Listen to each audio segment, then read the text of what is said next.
மதுரை வைகை ஆற்றில் குப்பைகள் கழிவுநீர் கலந்து கால்நடைகள் கூட பயன்படுத்த முடியாத அவல நிலைக்கு மாறியுள்ளதாக இயற்கை ஆர்வலர்கள் குற்றம் சாட்டியுள்ள நிலையில் அப்பகுதி மக்களுடன் ஜெயா பிளஸ் நடத்திய நேர்காணலை தற்போது பார்க்கலாம். வணக்கம் சல்மான், தற்போது அங்குள்ள மக்களோடு நடத்திய அந்த விவரங்களை வழங்கலாம்.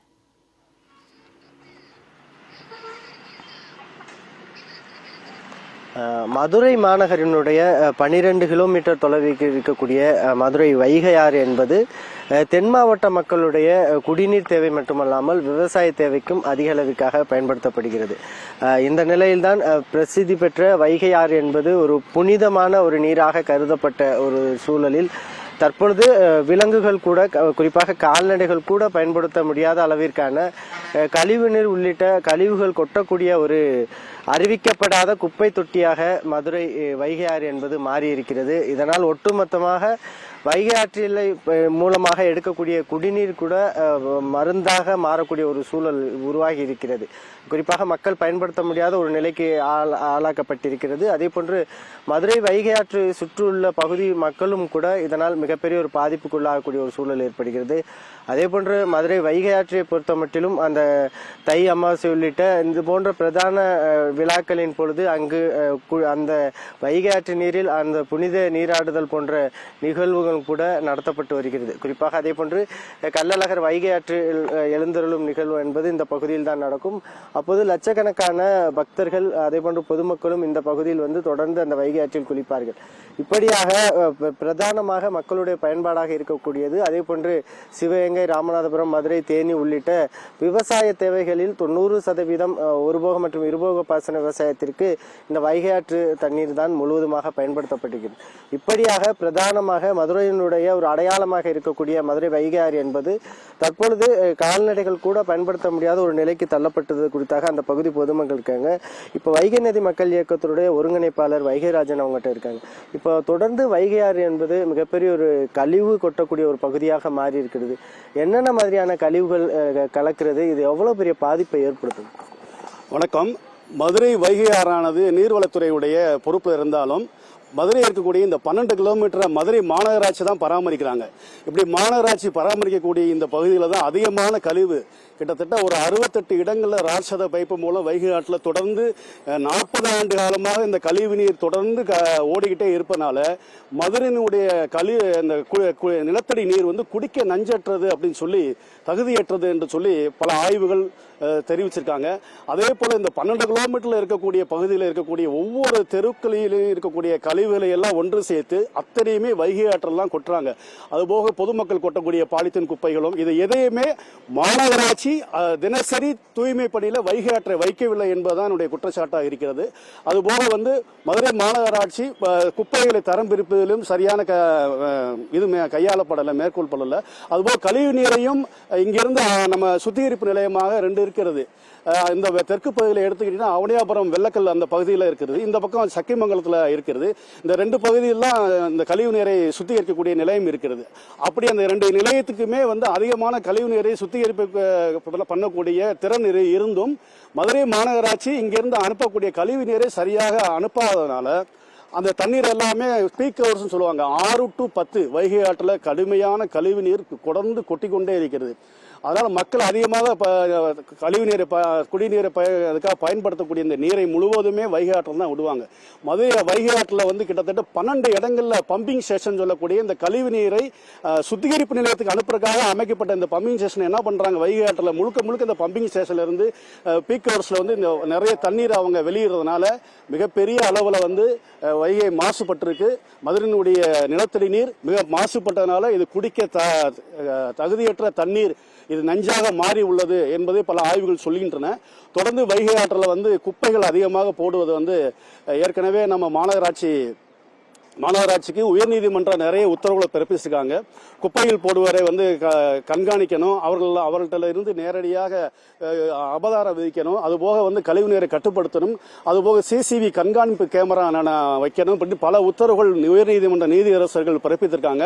ஆனால் எதையுமே மதுரை மாநகராட்சி அந்த எதையுமே பின்பற்றாம தொடர்ந்து வைகை ஆற்றை மிகப்பெரிய குப்பை போடும் குப்பை தொட்டியாக மதுரை மக்களும் பயன்படுத்துகிறார்கள். மதுரை மாநகராட்சியும் அந்த கணக்கில் தான் இந்த வைகை ஆற்றை பராமரிக்கிற பணியை மேற்கொண்டிருக்காங்க. பொதுப்பணித்துறை நேரடியாக இதில் தலையிட்டு மதுரையில் இருக்கக்கூடிய இந்த 12 கிலோமீட்டரில் இருக்கக்கூடிய பல்வேறு கழிவுகளை இன்னும் எதுவுமே அகற்றல. உயர்நீதிமன்றம் உத்தரவிட்டுமே எந்த கழிவுநீரும் அகற்றல. அதனால அதை அகற்றணும். நம்ம இப்ப இருக்கக்கூடிய இந்த பகுதியாவது வரலாற்று சிறப்பு மிக்க ஒரு 5 லட்சம் 10 லட்சம் மக்கள் கூடி அழகரை வரவேற்கக்கூடிய ஒரு மிகப்பெரிய திருவிழா நடக்கக்கூடிய இந்த இடத்துல கூட கழிவுநீரை இன்னும் கட்டுப்படுத்தல. இதற்காக இந்த பகுதியில் கழிவுநீர் வரக்கூடாது அப்படின்னு சொல்லி உத்தரவு பிரிச்சாங்க. அதன்படியாக ஒரு சுத்திகரிப்பு 2 MLT தினசரி சுத்திகரிப்பு இடத்துல உள்ள இடம் ஃபுல்லா இப்ப அந்த இதையுமே சுத்திகரிப்பு நிலையமும் இந்த ரோடு போறோம் எடுத்ததுனால பந்தல்குடி கால்வாயிலிருந்து செல்லூர் கண்மாயிலிருந்து அங்க கூட வரக்கூடிய அத்தனை கழிவுநீரும் வைகை ஆற்றுல இங்க பெரிய கடல் மாதிரி போய்கிட்டு இருக்கு. சுத்தமாகவே முழுக்க முழுக்க முழுக்க இந்த எல்லா பகுதியிலுமே இந்த கழிவுனால மக்கள் வைகை ஆற்று கரையோரம் கூட நடக்க முடியாத அளவுக்கு துர்நாற்றம் வீசுகிறது.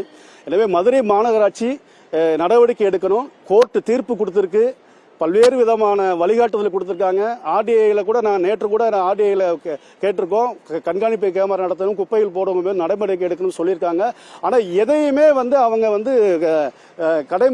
நடைமுறைப்படுத்தல. இதுக்காக பெரிய வைகைக்கு பெரிய நிதி செலவோ பொருள் செலவோ இல்ல, கழிவுநீரை கட்டுப்படுத்துவது மாநகராட்சியுடைய கையில தான் இருக்கு. அதை கூட அவங்க செய்யல. ரெண்டு பம்பிங் ஸ்டேஷனுக்கும் வரக்கூடிய தண்ணீரை கூட பிரித்து அனுப்ப முடியாமல் அது திரும்ப வைகை ஆற்றிலே இது பண்ணக்கூடிய மிகப்பெரிய ஒரு சுற்றுச்சூழல் மாசு ஏற்படுத்திருக்காங்க. அதே போல இங்க தமிழ்நாட்டில் உள்ள எந்த நதியை எடுத்துக்கிட்டாலும் சரி, எந்த நதிக்குமே இவ்வளவு பெரிய மாசுபாடு எங்கேயுமே இல்லை. இந்த மதுரையில இந்த 12 கிலோமீட்டர்ல வைகை ஆற்றை பராமரிக்கக்கூடிய மாநகராட்சினாலதான் திறனற்று போனதுனாலதான் இவ்வளவு தூரமும் இந்த கழிவு நீர் ஓடிக்கிட்டு இருக்கு. தொடர்ந்து மக்கள் இந்த வைகை ஆற்று பக்கமோ இந்த சார் முதல்ல சொன்ன மாதிரி ஒரு ஆடு மாடு இங்க மேஞ்சா கூட இந்த தண்ணியை குடிச்சாலே அந்த அளவுக்கான குடிக்க முடியாத அளவுக்கு ரொம்ப கடுமையான துர்நாற்றமும் கருப்பாகவும் போயிட்டு இருக்கு. அதனால இந்த சுற்றுச்சூழலை பாதுகாக்க மதுரை மாநகராட்சிக்கு நேரடியாக பொதுப்பணித்துறையும் நீர்வளத்துறையும் தலையிட்டு இதை சரி செய்ய வேண்டும் என்று வைகை மக்கள் இயக்கத்தின் சார்பிலே கோரிக்கை வைக்கின்றேன். தொடர்ந்து இந்த பகுதியில் இறைச்சி கழிவுகள், மருத்துவ கழிவுகள், சாம்பல் கழிவுகள்லாம் கொட்டப்படுது. இது தொடர்பாக நீங்க மாநகராட்சி அணுகியிருக்கீங்களா? ஏற்கனவே நம்ம இங்க இறைச்சி கழிவுகள் நிறைய அந்த கொட்டுறாங்க. அதுபோல இங்க மதுரை ஜிஹெச்சினுடைய மருத்துவ கழிவு, அதாவது திரவ கழிவாக திடக்கழிவு அவங்க எடுத்துட்டு போய் வெள்ளக்கல்ல இது பண்றாங்க. திரவ கழிவை எப்படி மேலாண்மை பண்றாங்கன்னா, திரவ கழிவை அவங்க பெரிய சுத்திகரிப்பு நிலையம் அல்ல. 82 வருஷம் ஆச்சு மதுரை ஜிஹெச்சினுடைய இந்த மருத்துவமனை ஆரம்பிச்சாங்க. 82 வருஷமாக இவங்க ஒரு சுத்திகரிப்பு, அதாவது நம்ம சுத்திகரிப்பு பண்ணி தண்ணியை வெளியே விடுற அளவுக்கு இல்லாம அதையும் வைகை ஆற்றுல தான் இது பண்ணாங்க.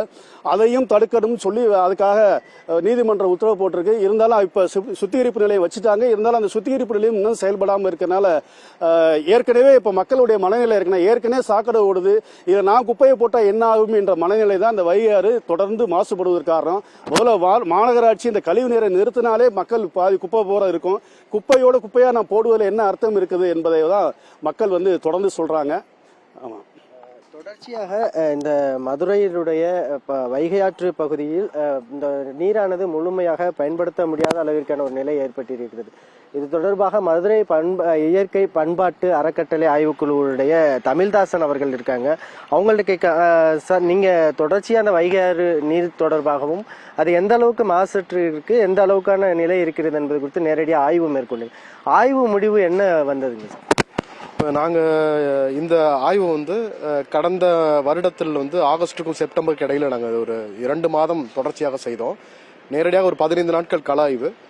தேனி மாவட்டம், இந்த வைகை ஆறு உற்பத்தி ஆகக்கூடிய வருசநாட்டு பகுதியிலிருந்து தேனி, திண்டுக்கல், மதுரை, சிவகங்கை, ராமநாதபுரம், இந்த 5 மாவட்டங்கள் இருக்கக்கூடிய இந்த வைகை ஆற்றங்கரையில் இருக்கக்கூடிய ஊர்கள் அப்படின்னு ஒரு 200 ஊர்களை பட்டியலெடுத்து கிட்டத்தட்ட ஒரு 190க்கும் மேற்பட்ட ஊர்கள் நேரடியாகவே எங்கெங்க கழிவு கலக்குது அப்படிங்கறத ஒரு ஆய்வா மேற்கொண்டோம். அது மட்டும் இல்ல, பிரதானமா என்னென்ன பல்லுயிர்கள் இருக்குன்றதும் ஆய்வுக்கு எடுத்துக்கிட்டோம்.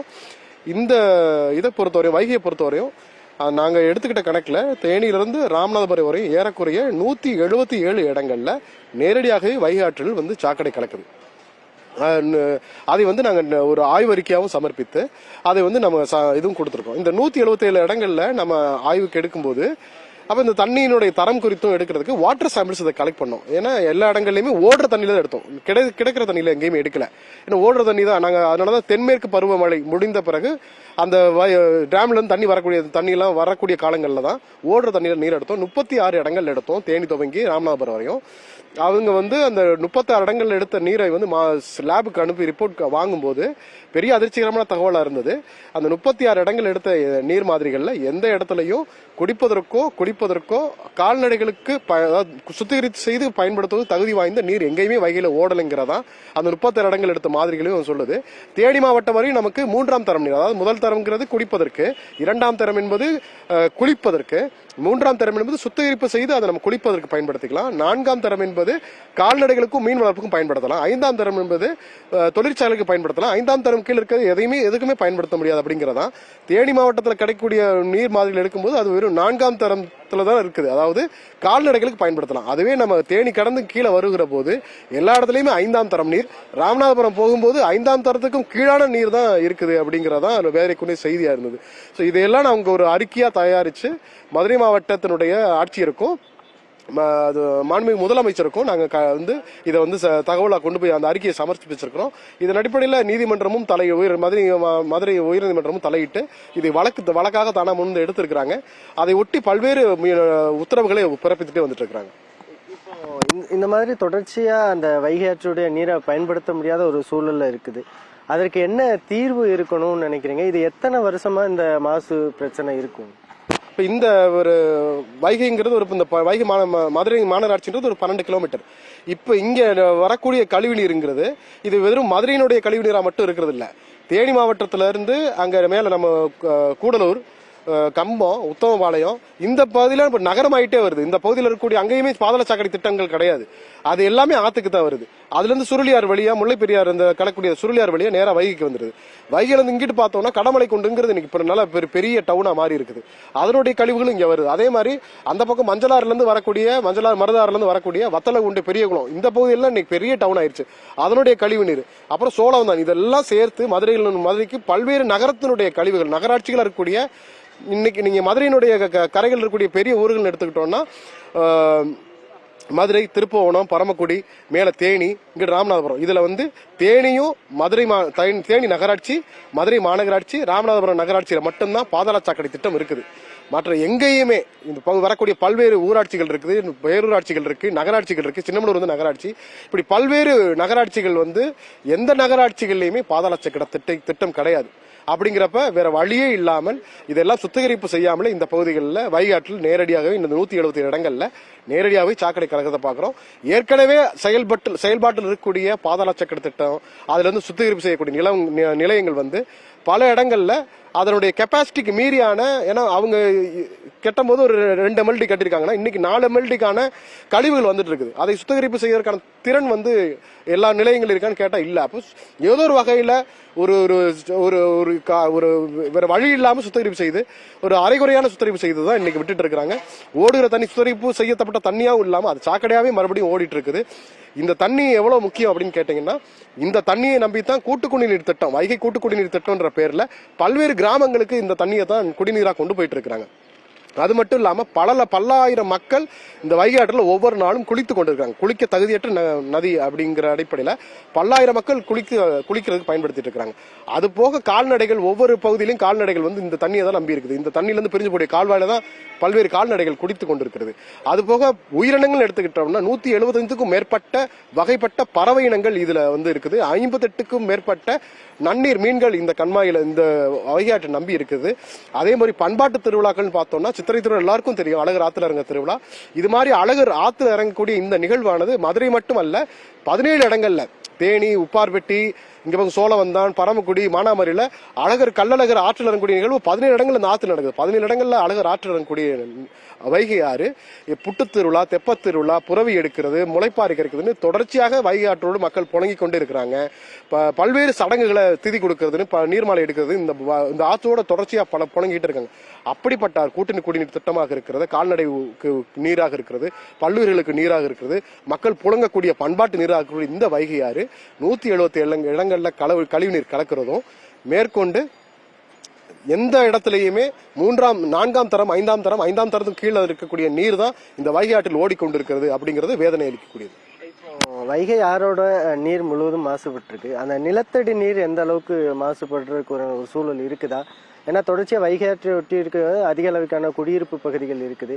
அதுலேயும் தொடர்ச்சியாக கழிவுகள் கொட்டப்படக்கூடிய சூழல்ல நிலத்தடி நீர் எந்த அளவுக்கு பாதிக்கப்படுது? நிலத்தடி நீர் குறித்து ஏற்கனவே பல்வேறு ஆய்வுகள் வந்திருக்குது. எங்கேயும் இப்போ வந்து மதுரையினுடைய நகர்பகுதிகளில் டிடிஎஸ் வந்து அதாவது அதனுடைய அளவுக்கு மீறியான அளவிலான பல்வேறு உப்பு சேர்மானங்கள் வந்து அதிகமாக இருக்குது.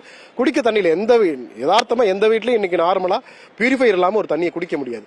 அந்த அளவுக்கு இந்த குடிநீர் மாசுபட்டு இருக்குது. ஒரு பக்கம் குடிநீர் மாசு அடைந்திருக்கிறது, இன்னொரு பக்கம் நிலத்தடி நீரும் வந்து கீழே போயிட்டே இருக்குது. நகரம் பெருக பெருக இன்னும் அந்த வைகை ஆற்றில் வந்து தண்ணி வரக்கூடிய வரத்து என்பது இன்னைக்கு ரொம்ப குறைவாக இருக்கிறது. கொஞ்ச நாள்ல பெய்யக்கூடிய மழையை வந்து தேக்கி வைக்கக்கூடிய மலைக்காடுகளினுடைய தன்மை இன்னைக்கு முற்றிலுமா மாறி இருக்கிறது. அப்போ வைகைங்கிறது ஒரு வாழ்நாள் ஜீவநதியா இருந்த நதி இன்னைக்கு வந்து ஒரு காட்டாறு போல சுருங்கி போயிருக்கிறது. நீரும் கிடைக்காம இருக்கிறது. நிலத்தடி நீர் ஒரு பக்கம் ரொம்ப அதல பாதத்துக்கு போயிருச்சு. ஏன்னா அதையெல்லாம் ஃபில்டர் பண்ணி இதை ரீசார்ஜ் சிஸ்டமா இருக்கக்கூடிய இந்த ஆறு வந்து எங்கேயும் மணல் இல்லை, ஆற்று மணல் தான் தண்ணீரை தேக்கி வைத்து உங்களுக்கு ரீசார்ஜ் சிஸ்டமா இருக்குது. அப்ப ஆற்றுல மணல் இல்லாதப்போ வைகையில நகரத்தில் வரக்கூடிய வைகையில் இருக்கக்கூடிய ஆற்று மணல் எங்கே இல்லாதனால நிலத்தடி நீர் அதல பாதாளத்துக்கு சென்று விட்டது. மேற்கொண்டு அதை ஃபில்டர் பண்ணக்கூடிய இந்த அமைப்பு மணல் பாங்கான அமைப்பு ஆற்றுக்கு இல்லாதனால இன்னொரு பக்கம் அது வந்து கண்டாமினேட்டட், இந்த கிரவுண்ட் வாட்டர் அப்படிங்கிறது நிலத்தடிங்கிறது கண்டாமினேட்டட் ஆகிட்டே பொல்யூட்டட் ஆகிட்டே வந்துட்டு இருக்குன்றதான் நம்ம யதார்த்தத்தில் பார்க்குறோம். தொடர்ச்சி அந்த மதுரை மாநகராட்சி பகுதிகளில் அந்த கழிவுநீர் கலக்கப்படுது. அதே போன்று மருத்துவ கழிவுகள், சாம்பல் கழிவுகளும் கலக்கப்படுறதா தொடர்ந்து குற்றச்சாட்டு இருக்கு. உங்களோட ஆய்வின் போது அதை நேரடியாக பார்க்க முடிந்தது? அது நாங்கள் நேரடியாக பார்த்து எல்லாத்தையுமே ஜிபிஎஸ் படங்களோட, இப்போ நான் 177 இடங்கள்னு ஒரு ஒப்புக்கு சொல்லலை, அந்த 177 இடங்கள் ஒவ்வொரு இடத்துலையும் ஜிபிஎஸ் லொகேஷன் மார்க் பண்ணி அந்த அறிக்கையை கொடுத்துருக்கோம். இப்போ நீங்கள் வந்து பார்க்கணும், ஒரு இடத்த தொட்டு பார்க்கணும், அந்த லிங்க் அந்த ஜிபிஎஸ் லொகேஷன் தொட்டா போதும் எந்த இடத்துல அந்த கழிவு கலக்குதுன்னு. ஏன்னா நாங்கள் நேரடியாக பார்த்தது, புகைப்படம் எடுத்தது, அங்கே நீர் மாதிரிகள் எடுத்ததுன்னு ஒவ்வொரு இடத்தையுமே அந்த நிலவியல் குறியீடுகளோடு தான் அறிக்கை கொடுத்துருக்கிறோம். நேரடியாக பார்த்துருக்கோம். மருத்துவ கழிவுகள், தொழிற்சாலை கழிவுகள், நல்வாய்ப்பாக பெரிய பெரிய தொழிற்சாலைகள் இருந்தாலும் சின்ன சின்ன தொழிற்சாலைகள், மருத்துவ கழிவுகள், பல்வேறு தனியார் மருத்துவங்களும் இருக்குது. அதெல்லாம் வந்து பாதாள சாக்கடை வந்ததுக்கு பிறகு கட்டப்பட்ட பல மருத்துவமனைகள் இந்த கரைகளில் இருக்குது.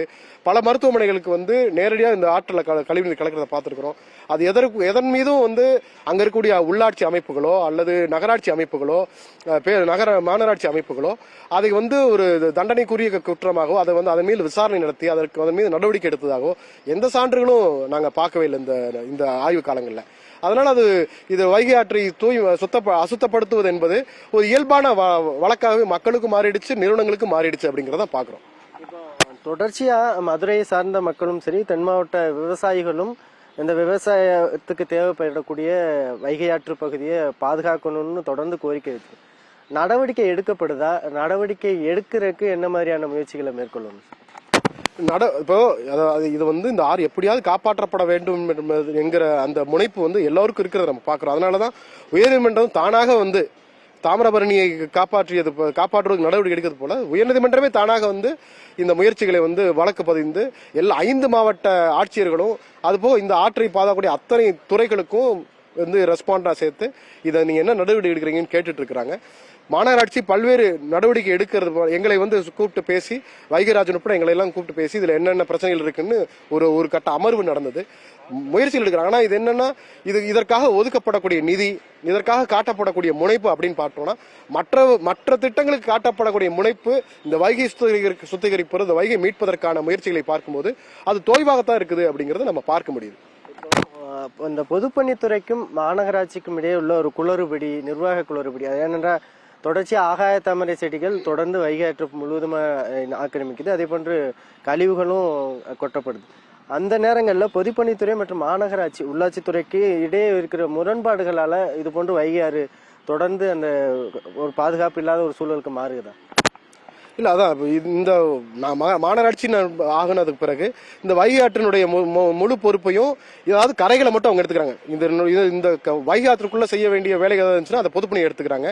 கரைகளை ஒட்டி இருக்கக்கூடிய, அதனாலதான் கழிவுநீர் கலக்கிறது வந்து கரைகளை கலக்கிறதுனால அதை மாநகராட்சியின் பொறுப்பாக பொதுப்பணித்துறை தள்ளுவதும், அதே மாதிரி அங்க போகும்போது இதெல்லாம் உங்களுடைய கண்ட்ரோல்னு 2 பேரும் வந்து அலட்சியம் காட்டுற போக்குகளை தான் பாக்குறோம். ஆக மொத்தம் வைகையினுடைய மீட்டுருவாக்கத்திற்கு நடக்க வேண்டிய பணிகள் எதுவும் முறையாக நடக்கலைங்கிறதா இந்த இதுல தெரிய வருது.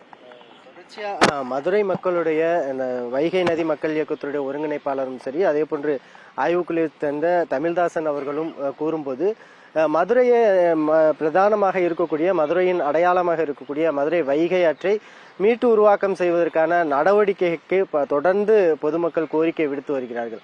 ஆனால் இதுவரைக்குமாக மாநகராட்சியோ பொதுப்பணித்துறையோ தமிழக அரசோ இதுபோன்று பிரதானமாக இருக்கக்கூடிய வைகை நதி போன்ற நீர்நிலைகளை பாதுகாப்பதற்காக தமிழக அரசு சிறப்பான ஒரு நிதியை ஒதுக்கீடு செய்ய வேண்டும். அதே போன்று இதுக்கான ஒரு கண்காணிப்பு குழுவை உருவாக்க வேண்டும் என்ற ஒரு கோரிக்கையும் கூட எழுந்திருக்கிறது. மதுரை மாநகராட்சியை பொறுத்த மட்டிலும் கரையோரங்களில் ஆங்காங்கே அவர்களே நேரடியாக சில நேரங்களில் நம்மால் கூட பார்க்க முடிந்தது. மாநகராட்சி குப்பையை லாரிகள் மூலமாக குப்பைகளை எடுத்து வந்து அந்த வைகை ஆற்றில் கொட்டப்படக்கூடிய நிகழ்வுகளையும் பார்க்க முடிந்தது. அதே போன்று அது கரைகளை ஒட்டி இருக்கக்கூடிய பகுதிகளில் உள்ள இறைச்சி கடைகளில் முழுவதுமாக இறைச்சிகள் கொட்டப்படுகிறது. அதே போன்று கட்டிட கழிவுகள், மருத்துவ கழிவுகள், சாம்பல் கழிவுகளும் ஒவ்வொரு பகுதிகளிலும் இந்த 12 கிலோமீட்டர் தூரத்திற்கு 2 புறங்களிலும் சுவர்கள் கட்டினாலும் கூட தொடர்ந்து அந்த குப்பைகளானது கொட்டப்படக்கூடிய ஒரு குப்பை தொட்டியாக தான் மாறி இருக்கிறது. இது தொடர்பாக பலமுறை அவர்கள் கோரிக்கை விடுத்திருக்கிறார்கள். தொடர்ச்சியாக பல்வேறு போராட்டங்களை நடத்துகிறார்கள். மக்களை கூப்பிட்டு அவர்களுக்கான விழிப்புணர்வுகளை தொடர்ந்து ஏற்படுத்தி வருகிறார்கள். இதுபோன்ற வைகை நதி மக்கள் இயக்கம், அதே போன்று இயற்கை பண்பாட்டு அறக்கட்டளை ஆய்வுக்குழு போன்ற இயக்கத்தினர் தொடர்ந்து ஒவ்வொரு மக்களையும், கல்லூரி மாணவ மாணவிகளையும் சந்தித்து அவர்களுக்கான விழிப்புணர்வை ஏற்படுத்துகிறார்கள். வைகை நதி என்பது நம்மளுடைய அடையாளமாக இருக்கிறது. அவற்றை பாதுகாக்க வேண்டும் என அரசு முன்னெடுக்க வேண்டிய விஷயங்களை கூட தனியார் அமைப்புகள் தான் முன்னெடுக்கின்றன. ஆனால் மாநகராட்சியோ தமிழக அரசோ இதுபோன்று வைகையை பாதுகாப்பதற்கான நடவடிக்கைகளை மேற்கொள்ளவில்லை என்பதுதான் பொதுமக்களுடைய பிரதான குற்றச்சாட்டாக இருக்கிறது. அதே போன்று மதுரை வைகை ஆற்றை வைத்து விழாக்கள் நடத்துகிறார்கள். தனியார் அமைப்புகளை வைத்து வைகை ஆற்றை மையப்படுத்தி விழாக்கள் நடத்தப்படுகிறது. ஆனால் அந்த விழாக்கள் எல்லாம் பொழுதுபோக்கு விழாக்களாக நடத்தப்படுகிறதே தவிர வைகை ஆற்றை பாதுகாக்க வேண்டும், அந்த வைகை நீரை சுத்தமாக வைத்துக் கொள்ள வேண்டும் என்ற அந்த முன்னேற்பாடுகள் எதுவும் நடைபெறவில்லை. அதே போன்று மாநகராட்சி சார்பில் இதுபோன்ற மாநகராட்சி பகுதியை வைகை ஆற்று கரையை ஒட்டியிருக்கக்கூடிய பகுதிகளில் குப்பைகளை கொட்டுவோர் மீது நடவடிக்கை எடுக்கப்படும் எனவும், அதே போன்று அதிக அளவிற்காக குப்பைகள் கொட்டப்படக்கூடிய பகுதிகளில் சிசிடிவி கேமராக்கள் வைத்து கண்காணிக்கப்படும் என தொடர்ச்சியாக பல ஆண்டுகளாக கூறிக்கொண்டு இருக்கிறார்கள். ஆனால் இதுவரைக்குமாக அதுபோன்ற ஒரு நடவடிக்கைகளை மேற்கொள்ள முடியாத ஒரு சூழல் தான் காணப்படுகிறது. தற்பொழுது நாம் நேரடியாகவே பார்க்கலாம்.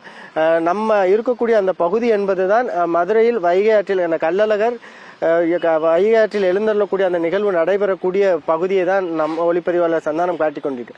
அந்த பகுதி என்பது பந்தல்குடி கால்வாய் வழியாக வரக்கூடிய கழிவுநீர் நேரடியாகவே இந்த பகுதி வைகை ஆற்று பகுதியில் கலந்து இந்த கழிவு நீரானது ராமநாதபுரம் வரைக்குமாக செல்லக்கூடிய ஒரு சூழல் காணப்படுகிறது.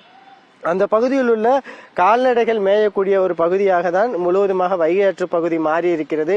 அந்த கழிவு நீரோடு சேர்ந்து மருத்துவ கழிவுகள் உள்ளிட்ட அனைத்து விதமான கழிவுகளும் வருகின்றன. ஏனென்றால் இந்த வைகை ஆற்றை ஒட்டியுள்ள பகுதிகளில் தான் அரசு ராஜாஜி மருத்துவமனை மட்டுமல்லாமல் பல்வேறு தனியார் மருத்துவமனைகளும் செயல்பட்டு வரக்கூடிய ஒரு பகுதியாக இருக்கிறது. இந்த நிலையில்தான் இதுபோன்று மதுரையினுடைய நீர்நிலைகள் குடிநீருக்காக அதிக அளவிற்காக பயன்படுத்தக்கூடிய வைகை கூட்டு குடிநீர் திட்டத்திற்கான பல்வேறு பகுதிகளிலும் அந்த குழாய்கள் அமைக்கப்பட்டிருக்கின்றன. இந்த நிலையில்தான் இதுபோன்ற ஒரு சூழலில் மதுரை வைகை ஆறு என்பது மாசு அடைந்து முழுவதிலும் பயன்படுத்த முடியாத, ஏற்கனவே இந்த ஆய்வுக்குழு நேரடியாக நடத்திய ஆய்வின் பொழுது கால்நடைகள் கூட குளிக்க கூட முடியாத அளவிற்கான ஒரு பயன்படக்கூடிய ஒரு பகுதியாக மதுரை வைகை மாறியிருக்கிறது. எனவே உடனடியாக மாநகராட்சி நிர்வாகமும் சரி, தமிழக அரசும் இந்த வைகை ஆற்றை சுத்தப்படுத்துவதற்கான பணிகளை மேற்கொள்வதோடு மட்டுமல்லாமல் கழிவுநீர் கலப்பதை அரசே, இந்த மாநகராட்சி நிர்வாகமே நேரடியாக கழிவுநீரை கலப்பதை உடனடியாக தடுக்க வேண்டும்.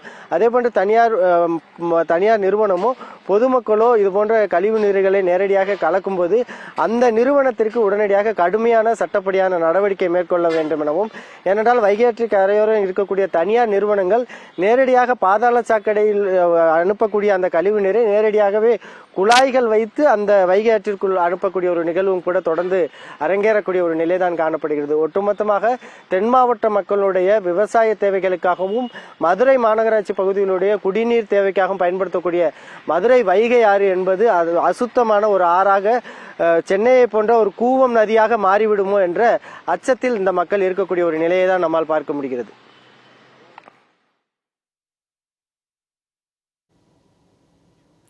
மதுரை வைகை ஆறு தொடர்ந்து மாசடைந்து இருப்பது சமூக ஆர்வலர்கள் மற்றும் பொதுமக்களுடைய கோரிக்கை குறித்து மக்களுடன் ஜெயா பிளஸ் நிகழ்வில் இணைந்து விரிவான தகவல்களை வழங்கியமைக்கு நன்றி சல்மான்.